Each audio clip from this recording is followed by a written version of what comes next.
The North Atlantic Treaty Organization, also known as NATO, was established in 1949 as a collective defense alliance to protect the people and territory of its members. After a nearly year-long process, last week Finland became the 31st ratified country to join the organization. To celebrate this milestone, Senator Amy Klobuchar and Finnish Ambassador Mikko Hautala stopped at FinnFest, and they discussed the importance of the alliance. Producer Megan McGarvey brings us this report. That's right. Last week Friday, the Dex Hall was filled from wall to wall with folks eager to learn more about NATO's newest member. We have been a close partner to the United States already for a couple of decades. I would say 3 decades at least. We have been really close to NATO for past 20 years. So we haven't been too far away. But of course, it was the Russian attack last year, February, that really changed the situation. And it led to this momentous, profound change in our position. It drove Finland and Sweden to apply for membership.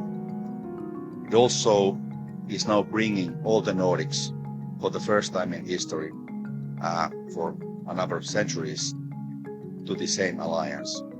This will have a profound meaning not only for Finland, but all the Nordics, including NATO and defense of the Northern Europe, NATO's northern flank.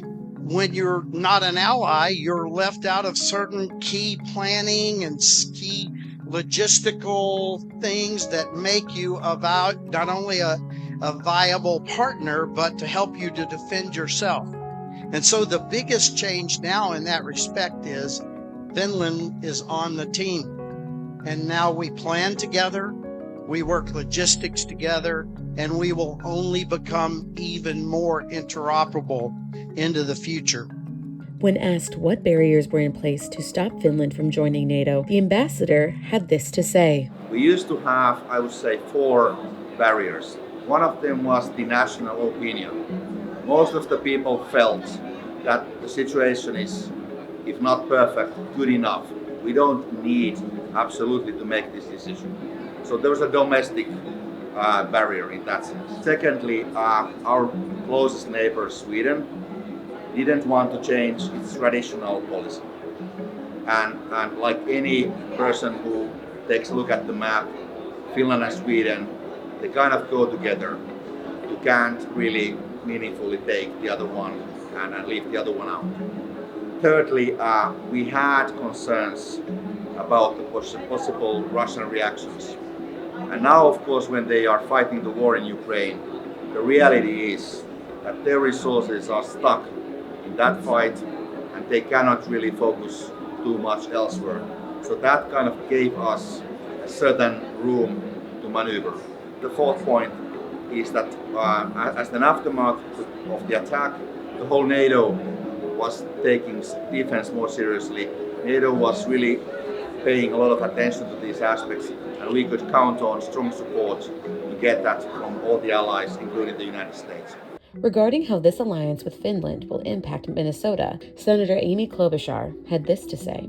I do think just leading with economics of this, does matter. Well, Finland has been in the EU for quite a while, and we've had trade relations, of course.